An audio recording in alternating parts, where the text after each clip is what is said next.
Hello friends, कैसे हैं आप सब। मुझे उम्मीद है आप लोग बहुत अच्छे होंगे। My name is Imran Furqani. दोस्तों, आज मैं बात करने वाला हूं एक ज़बरदस्त टॉपिक पर जिसका नाम है time management and stress management. दोस्तों, अगर आप टाइम को सही तरीके पर मैनेज करते हैं तो स्ट्रेस आपसे खुद ब खुद दूर हो जाएगा।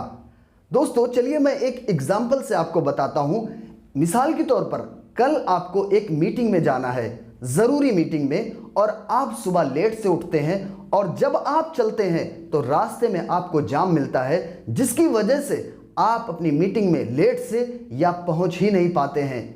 तो अब आपको टेंशन होती है, अब आपको डिप्रेस होते हैं आप। तो इसे इसको कैसे मैनेज करना है। आप सुबह जल्दी उठें, अलार्म को सुबह आधा घंटा पहले लगाएं ताकि आप सही टाइम पर उठ करके अपने वक्त से पहले पहुंचें, ताकि अगर रास्ते में जाम भी मिले तो भी आप उसे सही तरीके पर मैनेज कर सकें। दोस्तों, आप एक लिस्ट बनाइए, टू डू लिस्ट। आप 4 खाने बनाइए, शाम को बैठ करके आप टू डू लिस्ट बनाइए। उसमें लिखिए urgent plus important, not urgent plus important, important plus not urgent, not urgent plus not important. यानी कि जो जरूरी काम है उन्हें आप पहले करें। ABCDEF, यानी कि यहां तक कि आप F तक लिखें। ए वाले जो काम होंगे उन्हें आप पहले करने की कोशिश करिए। उसके बाद B, यानी कि जो जरूरी काम से थोड़ा कम जरूरी है, उसके बाद उसे करें। C, उसके बाद जो कम जरूरी है उसे करें। F सबसे लास्ट में है, इसलिए उसे सबसे आखिर में करें। दोस्तों, उन 4 खानों पे आप टिक लगाइए। इससे क्या होगा कि आप अपने टाइम को, अपने समय को सही तरीके पर मैनेज कर पाएंगे। और जब आपका टाइम और समय सही तरीके पर मैनेज होगा तो आपको स्ट्रेस ना के बराबर बहुत कम या होगा ही नहीं। दोस्तों, 80-20 प्रिंसिपल काम करता है। 80-20 प्रिंसिपल यानी कि एग्जाम्पल, जैसे कि आप किसी कंपनी में हैं तो 20% कस्टमर से 80% तक इनकम जनरेट होता है। आप इसी तरीके से 20% जो जरूरी काम है उन्हें आप पहले करें। उसके बाद आपको 20% जो काम है उससे आपको 80% तक दोस्तों रिजल्ट मिलेगा। आप क्या कर रहे हैं उसे समझने की कोशिश करें। मैं एक कहानी के जरिए से आपको बताना चाहूंगा कि 2 भाई थे, उनके यहाँ पे उनकी बहन की शादी थी और वो दोनों भाई दरवाजे से एक इधर जाता और एक इधर जाता, फिर एक इधर जाता, फिर एक इधर जाता। तो उनके फादर ने देखा कि दोनों बेटे हमारे इधर से उधर, उधर से उधर, इधर से उधर, और उनकी बहन की शादी में बारात आने वाली थी। तो उनके फादर ने पूछा कि बेटा, ये क्या कर रहे हो तुम, इधर से उधर, उधर से उधर, उधर से उधर, ये क्या है। तो उन्होंने कहा कि डैडी, जो शादी होने वाली है, बारात आने वाली है, उसमें जो लोग आ रहे हैं तो उनके लिए हम लोग फिक्र कर रहे हैं क्या करना है, क्या करना है। तो उनके फादर ने कहा कि बेटा काम करो, ना कि इधर से उधर, ना कि इधर से उधर। तो उन्होंने कहा कि कोई भी इंसान अगर बाद में कहेगा कि तुमने शादी में दौड़ भाग नहीं की तो हम उन्हें बता देंगे कि हमने बहुत दौड़ भाग की, इधर से उधर, उधर से उधर। तो कहने का हमारा मतलब यह है कि इधर से उधर में वक्त अगर बर्बाद हो रहा है तो उसे समझने की कोशिश करें कि आपका टाइम इधर से उधर जिससे कोई रिजल्ट नहीं मिलता है, तो ऐसे कामों को आप इग्नोर करें। जो वाकई में जो काम है 20%, आप सही मानो कि जो काम है 20% उन पे फोकस करें।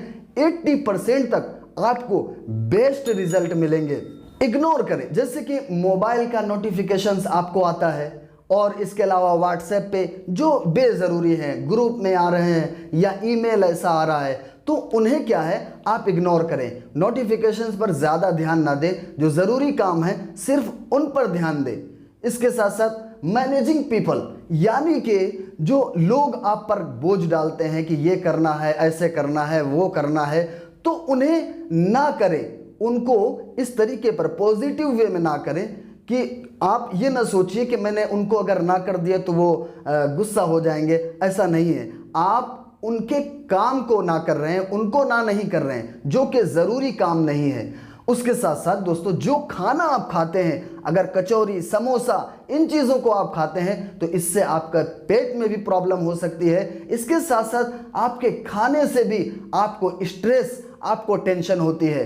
दोस्तों इमोशनल भी बहुत ज़्यादा स्ट्रेस हो जाती है। बहुत सी चीज़ें क्या होती हैं कि जो कि आपके कंट्रोल में नहीं है, जैसे कि कोविड-19, यानी कि ये चीज़ आपके हाथ में नहीं है, इसे आप इसमें कुछ नहीं कर सकते हैं, बट आप इसे टेंशन में ले लेते हैं, आप इमोशनल बहुत ज़्यादा घबरा जाते हैं, अब क्या होगा, कैसे होगा। जो चीज़ आपके हाथ में नहीं है उसे दोस्तों इग्नोर करने की कोशिश करें, जिससे आपको टेंशन बिल्कुल ना के बराबर होगी।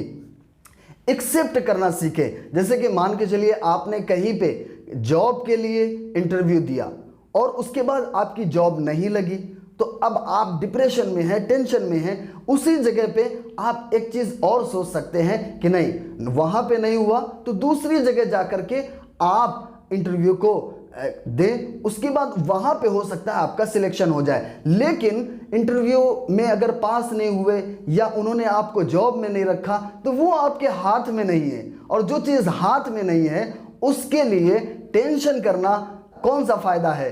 तो उसके लिए बिल्कुल टेंशन ना लें, पॉजिटिव अफर्मेशन बोलें। जैसे कि मान के चलिए आप लंबी गहरी सांस लें, उसके बाद आप ये कहें कि यस मैं करूँगा, मैं कर सकता हूँ, आज नहीं तो कल ये मुझसे होगा। तो दोस्तों सबकॉन्शियस माइंड क्या होता है, उसे वो अंधा होता है, उसे समझ नहीं आता। अगर आप उससे बार बार ये कहेंगे कि यस मैं कर सकता हूँ, आई कैन डू इट, मैं करूँगा, मैं कर सकता हूँ, तो सबकॉन्शियस माइंड उसे रियल मान लेता है, और क्या होगा कि वो चीज़ रियलिटी में बदलने लगेगी। तो दोस्तों आज का वीडियो कैसा लगा कमेंट बॉक्स में ज़रूर बताइए। All the best, take care, thank you so much.